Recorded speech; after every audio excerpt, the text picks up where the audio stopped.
Hey everybody, this is a checkpoint tutorial. This is my second attempt to try to get this streaming.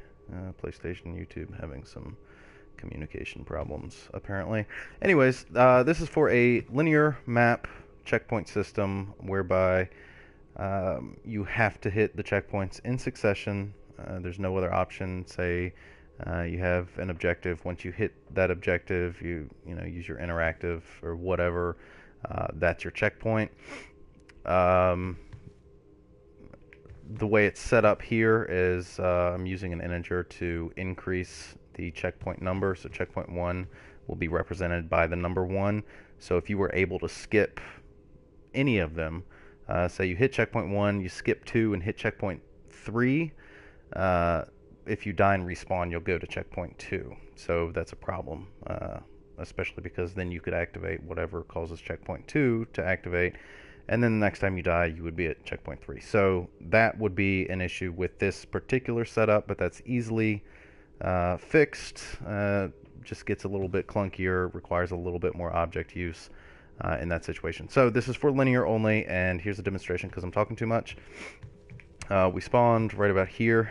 Here's checkpoint 1, there's 2, and there's 3.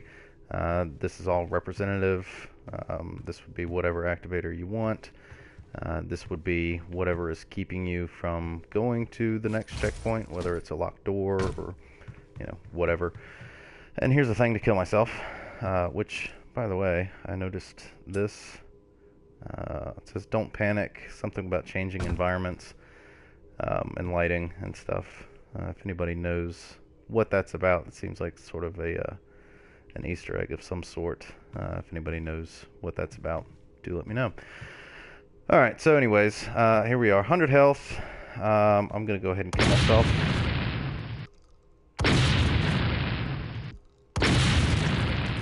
Could have made it easier to die, but whatever.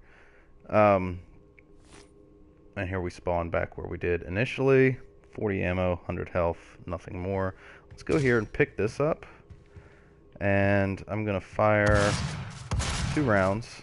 I've got 100 health, 15 armor, 38 rounds. We hit the first checkpoint. It says checkpoint reached, has a little sound with it. Neocorpse showed me how to change colors on the stuff. So I'll play with that a little bit. For anyone interested who doesn't know, it's a caret, and then either 0 through 9, which I think 0 is black, 9 is also black, but then you can use A through up to Q, but not including Q. And then some other special characters, like a question mark is some color and something.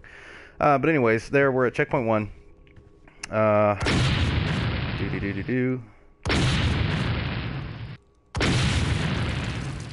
15 armor, 38 ammo. 15 armor, 38 ammo. We're back here. Alright, let's go ahead and pick up some more armor. And pick up this burst rifle. Alright, now we've got a burst rifle. Alright, hit checkpoint 2. I think you get the point. Whoops.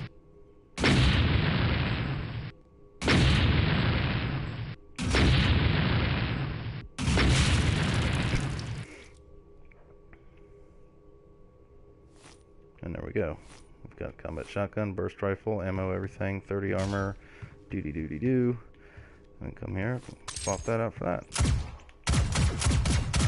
Alright, checkpoint 3. Come here. Oh yeah, I'll show you this.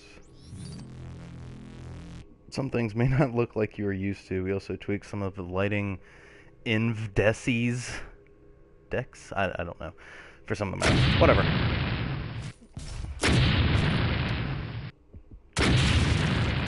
Anyway, I will kill ourselves again. And here we are next to checkpoint 3. And we've got the pistol and the rifle. Ammo's correct. Armor's correct. That's all I did for the demonstration. Obviously, I dropped armor. That would be a pretty cheap way to get full armor. Just kill yourself a bunch of times. But yeah, that's it. That's the demonstration, and we'll go in here and I'll show you what I did. I tried looking up some different things. Some of them were older, using older methods and things.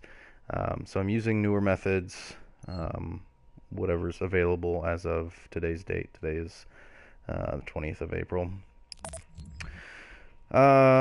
So here's what we're doing here. First of all, we've got different checkpoints, which we can just pick up and move. Alright, that's nifty. It's not tied to anything else. It's checkpoint 2, checkpoint 3. I'll get into what's attached there in a moment. And since we've done the demo, I'll go ahead and get rid of these blocking boxes. They're just there to represent stuff. And to keep you from skipping. As if I would go to 1, then 3, like I said earlier, it would spawn me here at 2. And I'll show you why. But essentially all we have our activator, whatever it is, or our interactive, we'll say. In this case, it's a box trigger with human usable set to true. And then on used, I was deleting the barrier, which would represent unlocking a door or what have you. And then we are signaling this custom event, which is checkpoint reached. Alright, and that's all we're doing there for checkpoint. So there's no chains coming out here looking all ugly and stuff. Drop that down. Easier demonstration. That's it. I can pick that thing up and, you know, move it wherever. Easily manipulated. It's a lot cleaner than a lot of other methods. You don't have crap going through 20 modules to get to the main logic or anything like that. All right, and you could use a sequencer in a different setup using some similar stuff, but then that just gets a little yucky. So anyways, this checkpoint reached custom event, which I have sitting here, and this is all by itself here. On signaled, we're adding to this integer, which I've called checkpoint number, which will represent which checkpoint we are on. Again, this is linear, so if we reach the first checkpoint, that would be checkpoint 1. I named this one checkpoint 0. There's 1, 2, and 3. So we are changing this so each time we hit a checkpoint, each time this is called, we're adding to that. We're playing a sound, whatever you like. We're showing a message, just says checkpoint reached. Standard stuff there. And also I have here for demonstration, we have our vitals for player restore point, set and apply where they're needed. But if you have player resource, or if you're tracking time outside of playtime, or you're using any other variable other than health, armor, inventory, and current weapon, anything else, it's not going to be restored when you call this apply player restore point. So you would have to do that separately. This is where this would happen. I don't have any GUI stuff set up or HUD stuff set up for this. But essentially what I have for demonstration is a player resource. So you would get however much, and then anytime you reach this checkpoint, we set this integer to that player resource. Alright, so that's just temporary placeholder. It just stores that value that you had upon reaching that checkpoint. Okay. We're also setting player restore point, which is in the vitals tile, and we're coming over here to do this do checkpoint local custom event. We're signaling this, which is being used over here, and I'll reference or go over that here in just a moment. But that's all we're doing there. Some UI stuff. Add to this integer to keep track of which checkpoint we're on. This is optional. If you have some other variables, you would have to do some stuff like that. Set player restore point, which is absolutely necessary for proper checkpoints anyways. And we are signaling this separate custom event. All right. Now, to restore everything, what we're doing, player proxy on player spawned, signal checkpoint restore. Now this checkpoint restore, you could use this in other areas. If you fail something, you can do that and then force a death or respawn or something like that. This actually isn't really necessary how I have it set up here. The fact that I'm using a custom event because everything is right here. So I could just do on player spawned and then do this other stuff. But I guess I was just in a custom event mood, so I threw it there. But you could do some other stuff with that. You could also have this somewhere else and it will fire anytime you call it. So if you call it here, you can handle some other event stuff elsewhere so it doesn't get too crowded and you can still read all the logic you have here. But you can ignore this if you like, but it's here. On signaled, set player resource to that integer value that we stored earlier, which was the current player resource value, which in this demonstration purpose is 0 constantly because I'm not actually doing anything with it. This is just here for demonstration. Doing that, that's how you would set that. Load sub-objective progress. Where is this? Oh, I got rid of that. If you have a sub-objective, I don't know what I did with it. If you're using sub-objectives, you can save and load or set and load sub-objective progress, so you can move that back. That can get a little wacky, and I can tackle that if somebody requests it, but that can get really weird depending on what specifically you're doing with sub-objectives. But I just wanted to point that out, that there is this similar restore point type logic available within sub-objectives. So there you go. And we're coming over here and applying player restore point. Alright, that's all that's happening there. That's all fine and dandy and whatever. But it's this part, this do checkpoint local custom event, which could be called do local checkpoint, whatever. This is the part that ensures that spawning is done correctly, that the checkpoint locations are set properly, which I'm about to go over. Be patient.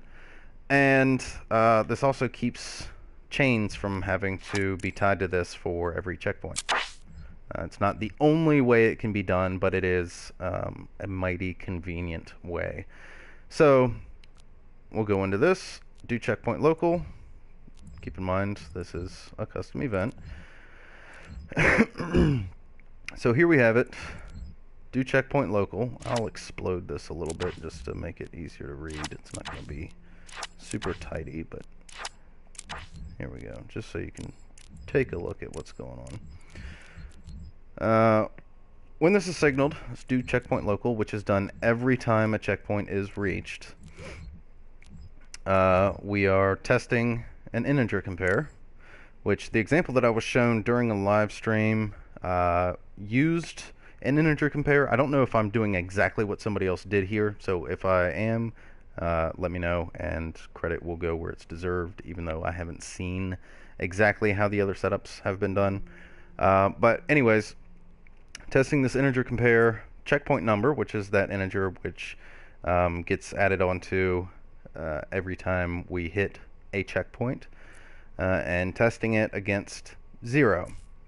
This is checkpoint 0, the default spawn. So anytime you have a new checkpoint, you have your first checkpoint, you would set this to 1, second is 2, third is 3, and of course you can set your max values and stuff to correspond with how many checkpoints. If you have 10,000 checkpoints, you may be overdoing it, but if you don't want it to be linear, you might have a lot, but probably still not 10,000. But anyways, we're checking for which checkpoint we are on. This is every time a checkpoint is reached, not on spawn, not on killed, anything like that, because I can get kind of funky. If it is not equal, we're disabling this checkpoint. If it is equal, we enable this checkpoint. Pretty simple. So if we're on checkpoint 1, once we hit checkpoint 1, it's going to fire all do checkpoint local instances, and that includes this one. It's not going to be equal to 0, so it's going to enable, I'm sorry, it's not going to be equal to 0, so it's going to disable this checkpoint. If we die before we get to checkpoint 1, the default value on that checkpoint number integer is 0. So this will be enabled by default. This enable isn't actually necessary here, but it's a template, so I can just pick it up and copy and move it, and all I have to do is change this value. Alright, let me get this stuff back where it was. Let's keep it all how I had it. So we've got the same thing here. Checkpoint 1, everything is the same except for this.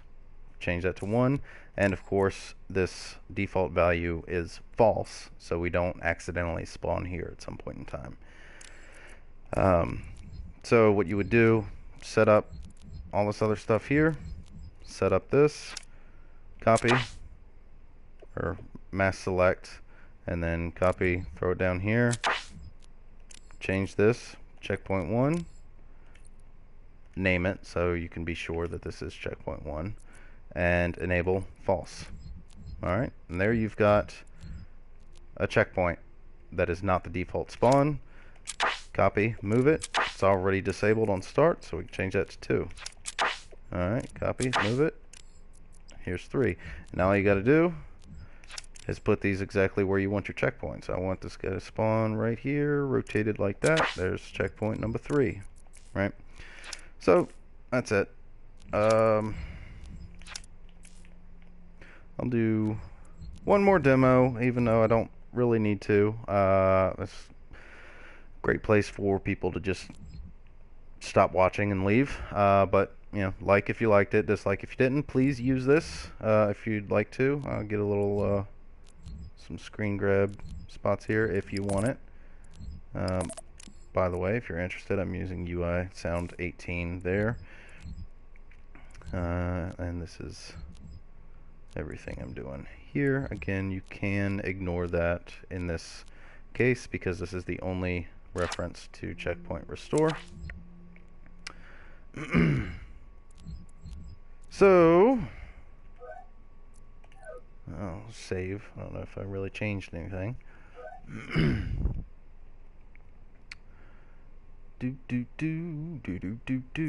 go ahead and play.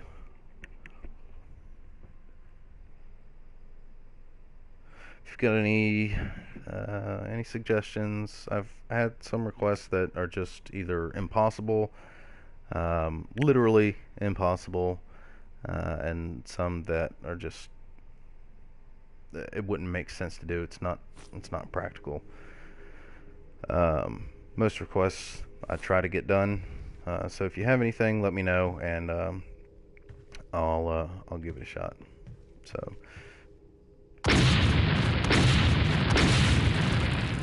There we go. And we're still on 0. No checkpoint has been reached, so it still puts us here at 0. Pick that up so we can show. We're at a checkpoint. It says checkpoint reached. Kill ourselves. Should have 15 armor, and that's the only difference. And we do. And of course this spawn point. Alright. Pick that up, hit this checkpoint, and we can...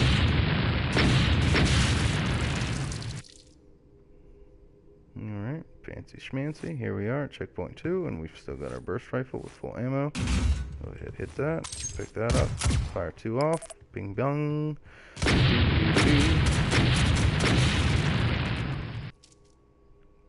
And there we go. 48, 51, 15 armor, 100 health. That's all the checkpoints. That's the entire demonstration. That's all the logic overview and everything. Already getting up on 20 minutes. Hasn't felt that long, but I apologize for that. So there you have it.